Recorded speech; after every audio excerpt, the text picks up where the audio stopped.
Assalamualaikum warahmatullahi wabarakatuh.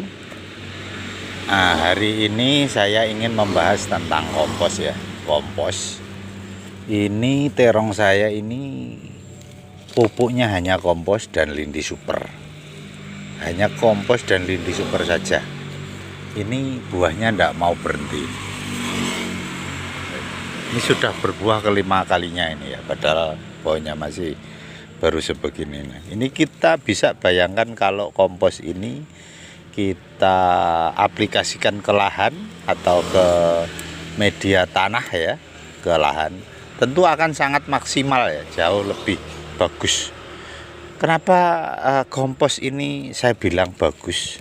Dan seringkali saya sarankan untuk pembeli lindi super saya itu, saya sarankan sebisa mungkin harus aplikasi kompos di lahan atau di media tanam terbatas ya, jadi semua harus diusahakan harus ada kompos ya, baik itu kompos dari daun langsung ya atau dari kohe. Nah, untuk kompos yang berasal dari daun secara langsung seperti ini, tentu saja hasilnya jauh lebih bagus daripada yang dari kohe.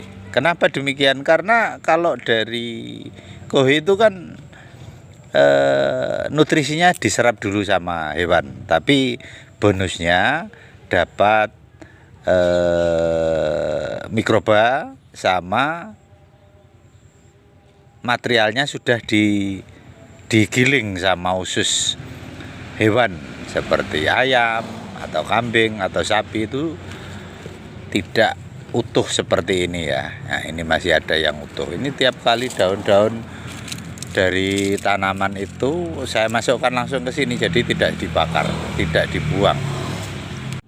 Bagaimana sih sebetulnya kompos itu bisa saya sebutkan, saya sampaikan bahwa kompos itu sangat bagus untuk tanaman dan mengandung semua kebutuhan dari tanaman. Mari kita perhatikan ya. Tanaman dari kecil itu butuh unsur hara melalui akar, dari tanah, dari media tanam, untuk membentuk jaringan mulai batang, daun, ya, daun-daunnya ini juga terbentuk dari unsur hara yang ada di dalam media atau di dalam tanah, ya, seperti ini. Otomatis kemana unsur hara tersebut? Ya berada di pohon ini, di daun, ranting-ranting kecil, di batang, bahkan juga terakhir adalah di buah. Seperti ini ya. Jadi di daun, ranting, batang pohon, dan buah. Untuk ranting dan daun itu bisa kita manfaatkan. Atau kalau tanaman tersebut tanaman musiman, maka kita bisa ambil semua bagian dari tanaman tersebut untuk kita jadikan kompos yang akhirnya apa? Untuk memenuhi semua kebutuhan tanaman dari mulai kecil, agak besar, sampai berbuah seperti ini ya. Lantas bagaimana proses pembuatan kompos? Nah, ini secara alami ya.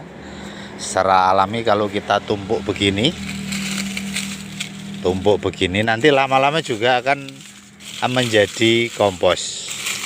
Hancur lama-lama ya, kena hujan, kepanasan, lembab. Nah, ini sudah hancur. Nah, seperti ini. Tentu saja sampah-sampahnya, plastiknya jangan disertakan ya. Nanti kalau disertakan nanti tidak bagus. Nah, ini sudah setengah jadi. Nanti yang bagian bawah biasanya sudah jadi. Nah, ini karena ini masih belum lama ya, jadi belum jadi. Nah, untuk pola yang satu lagi agar mudah menjadi kompos itu dengan cara ini ditaruh di dalam wadah tertutup sehingga kelembabannya selalu terjadi ya. Ini kelembaban, ini wadahnya saja lembab. Ini saya tumpuk, saya masukin ke sini, ini daun anggur, daun apa ini, rumput-rumput. Seperti ini juga rumput kan. Ini lama-lama nanti akan terjadi pengomposan secara alami. Nah, seperti ini. Atau boleh juga Anda memfermentasi menggunakan dekomposer. Tapi karena saya lebih suka yang alami seperti ini dan tidak ribet ya. Jadi saya tinggal masukin aja ke dalam sini nih. Contohnya. Ini sudah jadi kompos, ini hampir seperti tanah ya. Seperti ini. Nah, jadi inilah yang sudah siap pakai ya. Jadi ini sudah matang, apalagi ini alami. Ini biasanya sekitar 3 sampai 4 bulan. Kalau ranting daun-daun itu sudah jadi. Apalagi kalau kita tempatkan dalam wadah seperti ini ya.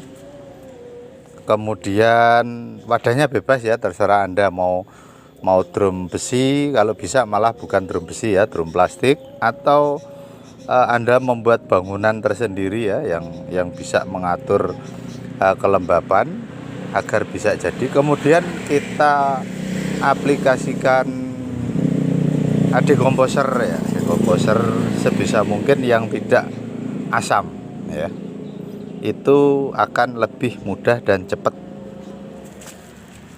akan cepat jadi. Kalau yang sudah seperti ini mantap, ini dipakai sudah jadi.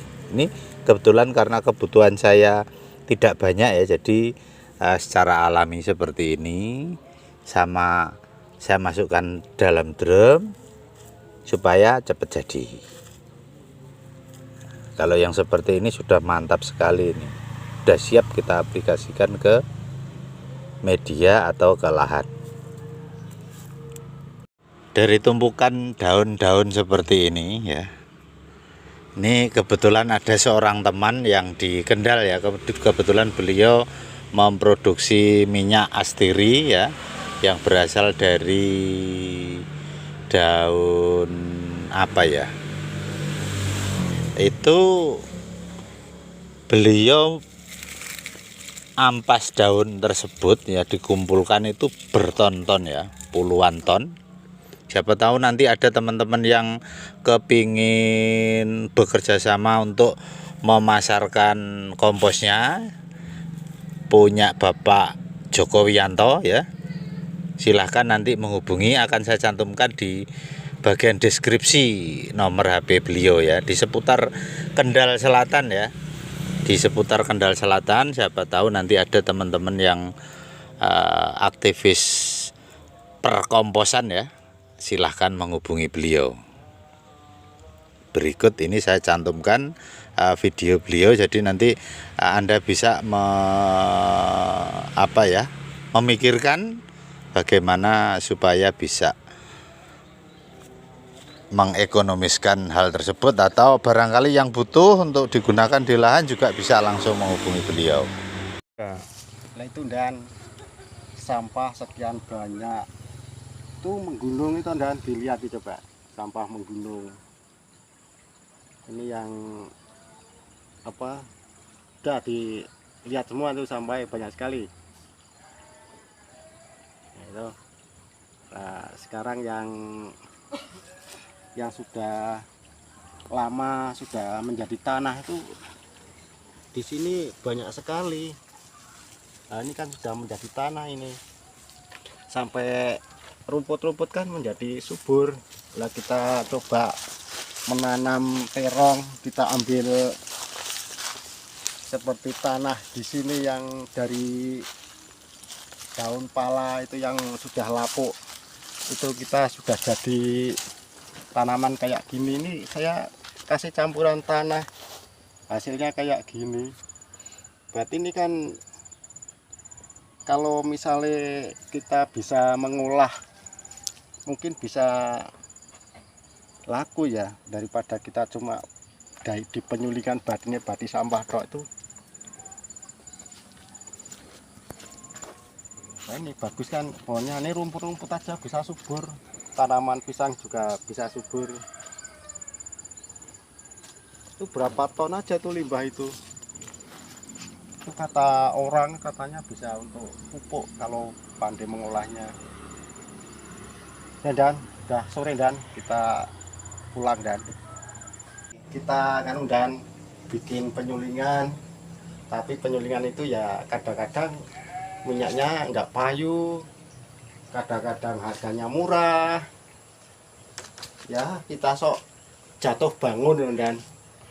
Ya yang tersisa ya sampah ini dari sini Dan, ini sampah ya toh. Sampah ini yang kering ditutupi biar tidak kehujanan. Ya sebagian untuk masak, untuk apinya. Coba dilihat sampah sampai sana, coba kita jalan.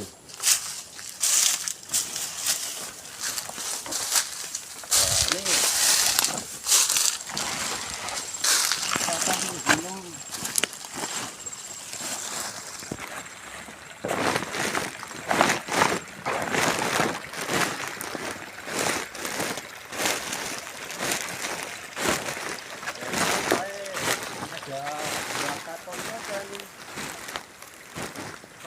Berapa ton kan yang tadi masih kering karena diterpali, yang tidak kehujanan. Kemudian yang di bawah-bawah itu